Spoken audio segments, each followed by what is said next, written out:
guys, welcome back. Bear down. We are going to do a quick salary cap update because a lot of people are asking about it. I'm not prepared to do that because, well, I'm prepared because there's things that aren't set yet. So primarily two things. Jonah Jackson signed an extension. We don't know the details of that. We don't know how it restructured those first couple years.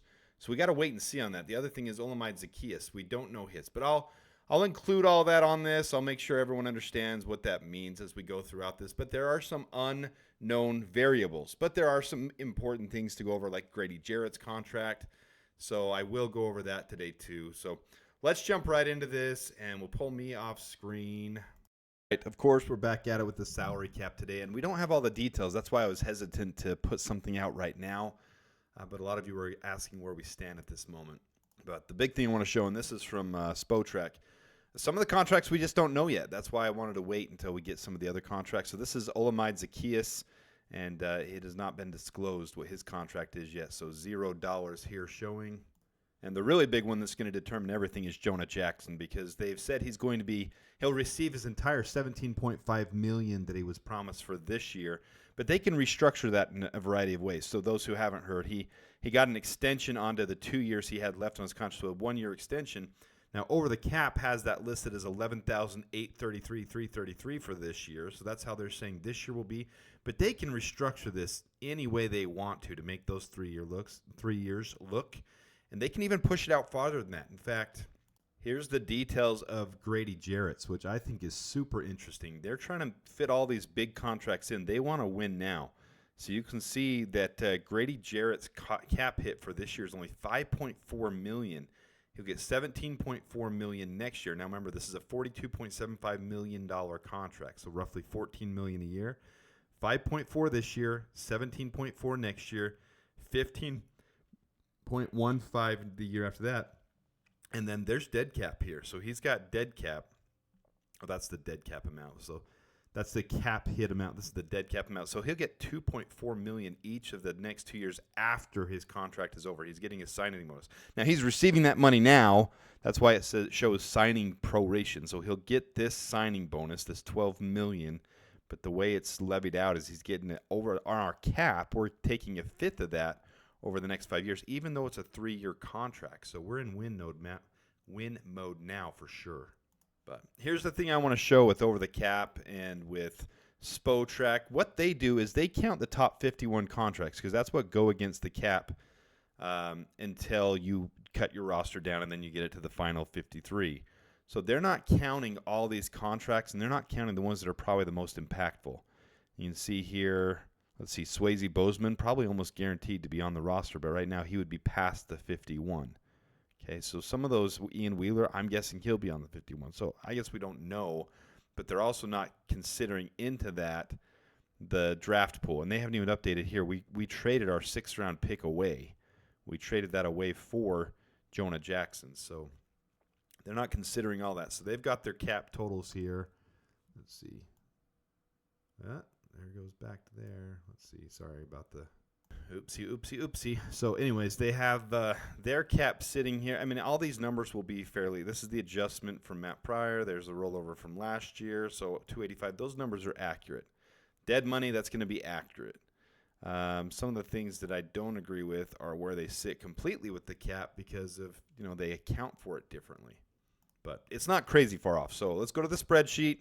You can see here on the one thing I've changed this so you guys can see, because we're going to start making signings and contracts that don't count against our cap. Like, for example, Steven Carlson, that one we don't know the contract value of it yet. I'm guessing it's going to be a league minimum, $960 or $1.17 million contract, but it's not going to count in the 53-man because he's most likely going to be a practice squad player for us again when all is said and done. So I've done two things: the 90-man count, because not everyone's going to count against the cap. And then the 53-man cap, the ones that I do expect to go against the salary cap. So I've got two counts there. You can see Caleb and Tyson I do have as the 53-man, and Austin Reed, I have him going to the practice squad. And you should get down here like Samori Torrey. I'm not going to count him against our cap. Maurice Alexander, John Jackson, same thing. Jordan Murray, Joel Wilson, Steven Carlson. I might be wrong on some of these, but I'm going to highlight those by our need still. So green is still our need. It's what we need. So we need a running back. We need another wide receiver. Now, I don't have Olamide Zaccheaus included in here. So that cap is not included. So that's going to affect where things stand when we're said and done. So you have to take those things into consideration, which is why I wasn't completely ready to do a full video yet on this. But as we update them, I'll update you again. I've done that several times. I've done a couple of salary cap updates. We just have to keep those things in mind as we go along. So same thing here with Jonah Jackson. Extension done, we don't know the details yet. So is that 11 million, 12 million, 4 million, Grady Jarrett's like really, really low front so we can afford some of these other ones. But if they didn't do that, we couldn't have afforded any of them. So, you have to keep all those things relative. So here's the running count for the 53-man and then the running count for the 90-man. And you can see Bill Murray, Joshua Miles, Ricky Stromberg, Chris Glazier, Jordan McFadden, Theo Bennett. Maybe one of these guys do make one of those final roster spots. We'll see. These things can't be determined until after we go into the draft, and we might cut Ryan Bates. Who knows? So you got to go into the draft, see how things fall. Do we pick up extra draft picks? Do we, pick up a center in the draft? Do we pick up a guard? Do we pick up a tackle? Or do one of these guys fill in there? Does Jordan McFadden come up here and fill in that extra tackle spot or interior offensive lineman spot? Become our fullback. So there's lots of options there.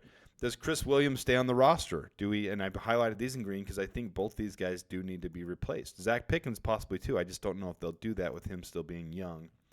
So we'll see what they decide there. But Chris Williams, it's all zero dead cap if we cut him. So do we replace him with a rookie defensive tackle that can rotate in? Andrew Billings on the last year of his contract. Learn from Andrew Billings, and you got Grady Jarrett there, $5.4 million.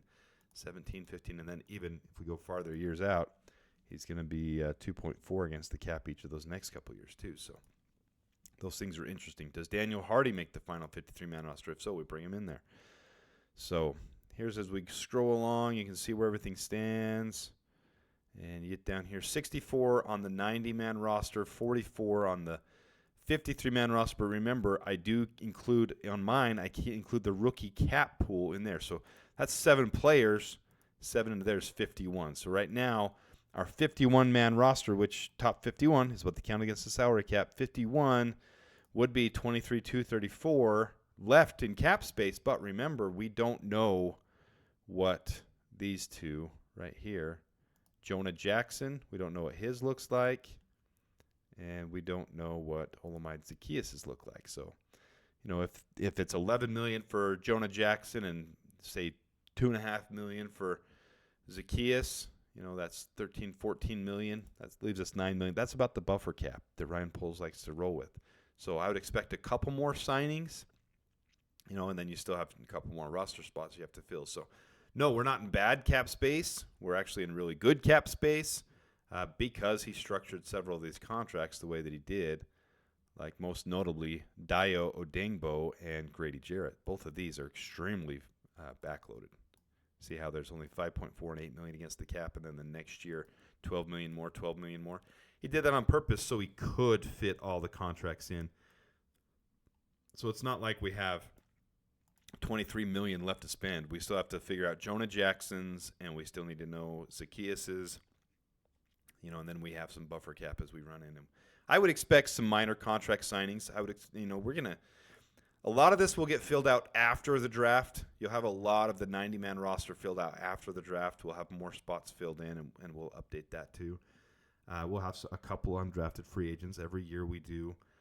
But there will be some more lower signings happening right now. I just wouldn't expect anything big at all. Because even if you take Jonah Jackson's, say $11 million away, which, a level contract would be more like 16, 17 million for Jonah Jackson. So that would leave only 7 there, minus Olamide Zaccheaus' contract. We'd only have 5 or 4 million. But I think it's going to be around that 11 million that over the cap is showing. And then they'll, prorate some of that later. So it's kind of what I think. That's how we got all those big contracts in, though. So, no, I don't think we have a ton of cap space. I don't think we have room to sign any more big names. We don't have room to sign a Keenan Allen or a Cooper Kupp. If anything, it's going to be some of these, $1-2 million contract. Nothing big. So As always, I appreciate you guys tuning in as we update this, as we figure out the contracts. So those last couple of contracts, we'll let you know.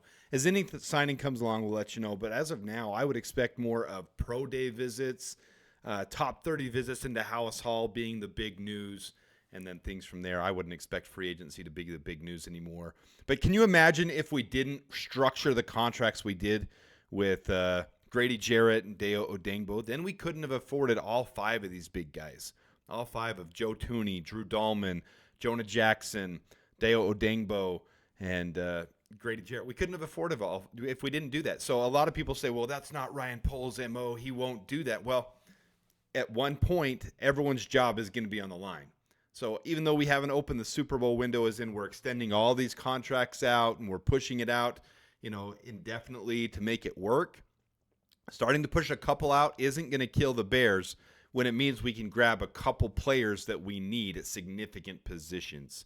So I don't have any problem with what Ryan Poles has done so far. I think these are good moves, and I think it'll benefit the Bears long term. So I'm good with everything. More importantly, just showing you guys where the cap stands. Hope you guys have a great day. We'll have more to come. Until next time, Dub Bears and Bear Down.